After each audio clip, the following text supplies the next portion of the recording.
Good morning, true crime friends. How you doing? We're back here together again to discuss none other than Miss Laurie Shaver. Now look, if you have missed anything on my Laurie Shaver coverage, don't you worry about it. Look, I have a whole Laurie Shaver playlist. You can go down in the description box of this video and you can find everything I've ever done on this lady. But she is a whole mess and we need to talk about it. But first, you know what you need to do. Please like this video and subscribe to the channel. Now look, we're in day 2, 3, something like that. We're a couple days into this trial. And I'm like, prosecution?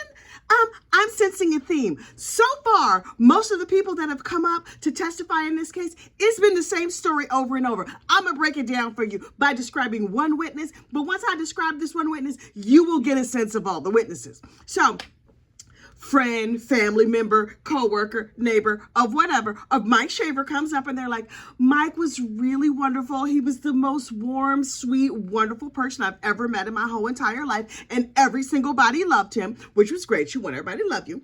And his wife, Laurie, well, that was his wife. And I tried to call Mike and he didn't call back, but he did send texts. But the text messages, they didn't seem like him, as though maybe somebody who was not him was using his phone to respond to the text messages. It's like, okay. How long has it been since you talked to him? Oh, well, I didn't talk to him for like 2 weeks, 2 years, a really, really, really long time. And when I did hear back from him, it was short, it was brisk, and the messages didn't sound like him. Rinse and repeat. That was basically all of the friends and family witnesses. And I was like, okay. And then the defense, bless their hearts, I guess, got up and also gave the same cross-examination for every single witness. Hi, my name is whoever, whatever the defense attorney's name is. Child, I didn't even bother to learn it. And he says, do you have a degree in IT? Well, no, sir, I am a insert career. And he's like, okay, so do you know what Mike was doing in the 24 hours before he was last seen? No, I don't. Do you know how computers work? Do you know what an IP address is? Do you know computery technical things? No. Well, then how do you know where this text message came from, sir? Mr. Defense Attorney, I don't know if you know how telephones work and text messaging and all that. You don't need a degree in IT to read a text message. Also, you don't need a degree to recognize somebody's manner of speaking. It's like, oh, this doesn't sound like my friend, my brother, my coworker, my whatever. It's not that complicated. And then they had like the police forensic people come out and they looked around and they were like, this is a really lovely fire pit you have here. They said it was oddly shaped. And I'm like, well, how many shapes could it be? It's a fire pit. A fire pit is usually round. I guess they make square ones. And one of the texts was like, it was shaped like an ear. An ear. So like round and then like a little thing on the, okay. An attached ear, a cauliflower ear. What kind of ear are we talking about? But they said it was shaped like an ear and it had a depression in the middle of it. That was the size of a grave, like 6 feet by 3 feet. Oh. And that part sunk down. So everybody was like, this is a lovely fire pit. Where's the marshmallows? Don't mind that grave looking spot over there. So they kept trying to refill and backfill. But turns out when you wrap a body in a coal sheet, justice for coals, as the body disintegrates or whatever, it causes the ground to sink. Maybe they should have let the ground fully settle before they poured the concrete. Look. I'm not in the habit of burying people who have slipped the surly bonds of this earth. Oh, hang on for a minute. Got a little amphibian in my throat this morning.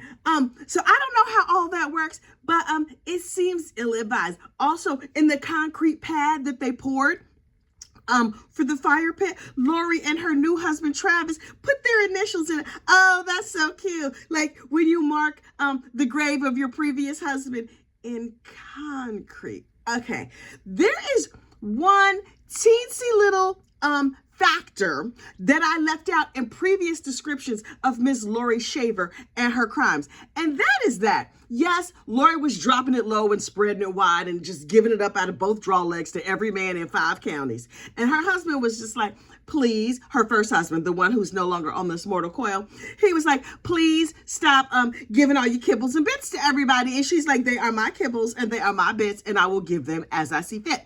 At one point, she was dating a married man, and she wanted that married man to leave his wife and come and be with her. Well, that married man was like, it's going to be a no for me, dog, because you're kind of a trollop. She wasn't a garden tool, child. She was the whole garden shed. But okay. So she was like, I know what I'm going to do. You know what really, really cements a relationship together? A tattoo. So while Laurie Shaver was married to Mike Shaver, she went down to her local tattoo parlor and she got her boyfriend's initials tattooed on her chocha. Did you think your husband was never going to see that? Listen, if you're a married man and your side piece gets your initials tattooed on her goodness and mercy, immediately you need to be like, oh, this heifer crazy. No, I haven't even committed to like owning a house plant with this lady. And she wants me to leave my wife and go with her. P.S. The married man left her and went back to be with his wife. So now she left with a tattooed up chocha with that other man's initials on it. And she, what? They should have known she was crazy right there. Listen, the minute they saw that tattoo, they should have been like, that's not your current husband's initials. That's not your previous husband's initials. They belong to who? Oh, okay, gotcha. Put on these nice bracelets and you have the right to remain silent. What in the world? That is, in my opinion, a pure sign of like your brain is super, super meticulous. But here's the thing. It's real clear that Miss Laurie thinks an awful lot of herself. Now, I'm not saying she has a murdery face, but she has a murdery face. Allegedly for entertainment purposes only, in my opinion. I'm putting all the disclaimers so that she can't sue me. But look, have you seen this lady? You can tell she used to be cute back in the day. She's giving Diane Downs. You remember Diane Downs? Small Sacrifices and Rule. Look it up. She's very like, I didn't do anything. I mean, I know there's a ton of proof that I did a heinous crime where some people may have lost their lives, but what do you want from me? Laurie Shaver, everything about her is giving me Diane Downs. And I don't like it. I don't like it one little bit. And apparently one of the jurors yesterday, now we're not supposed to talk about jurors and I understand that, but there was an issue with the juror that was of note yesterday to the point that the defense attorney was like, excuse me, Your Honor, can we approach the bench? And apparently when they got up there, now I was not at the bench, obviously, and I don't have an ear in there, although I really, really wish I did. The defense attorney was like, what's wrong with that heifer over there? You see her? Over there. Full winkum blinkum and nod. That lady over there. She had her head down and they were like, is she sick? Is she crying? Is she okay? So they stopped the trial. They were like, excuse me, ma'am, you with your head down. Are you okay? She was like, no, I'm fine. Now, insiders in the court are saying that she had a lot of hair and she put her head down. I guess to read, nap, rest, unclear. But when she had her head down, you couldn't tell what she was doing. So finally she put her head up. Maybe she was just taking really intense notes. Was she doing narcotics in the jury box? I don't know. That is mere speculation. I just made that up right now.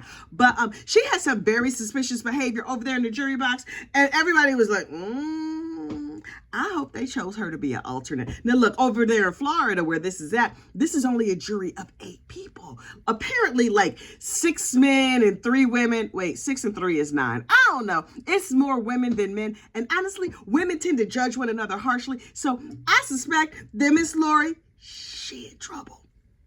Based on the evidence that I have seen so far and just feeling it in my spirit and the fact that she has a murdery face, I think she's going to be convicted. Now, I don't know. What I do know is that this defense team is flying through witnesses just like boom, boom, boom, boom, boom, boom, boom. They are plowing through these witnesses so fast. I think they had like 11 witnesses yesterday because they all just got up and said the same thing. And then they had like the bone recovery people got up and they're like, we got over there. We recovered some bones and it was the decedent and he was wrapped in a sheet from Kohl's, Justice for Kohl's. And she was looking around like, what you want from me? Me and my kids was down at the Chuck E. Cheese. Now, did she take her kids to Chuck E. Cheese? Unclear. I made that up like yesterday or the day before. But in my spirit, I feel like she unfortunately unalived this man and then took her kids to Chuck E. Cheese. And then came back when the lights were low, like the sun had gone down or whatever, and just dug a hole and put him in it. That's what I decided happened based on, not facts, because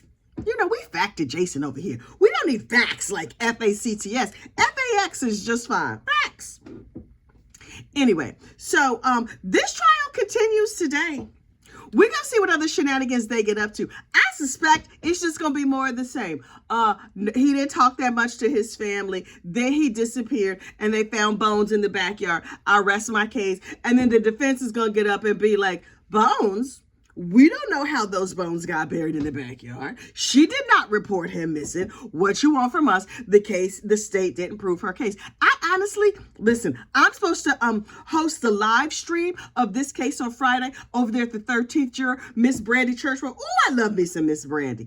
I'm supposed to host the live stream on Friday. I don't even know if this case is going to go to Friday, but if it does, I will be there. I hope you'll be there too. All right, I will talk to you soon. Bye.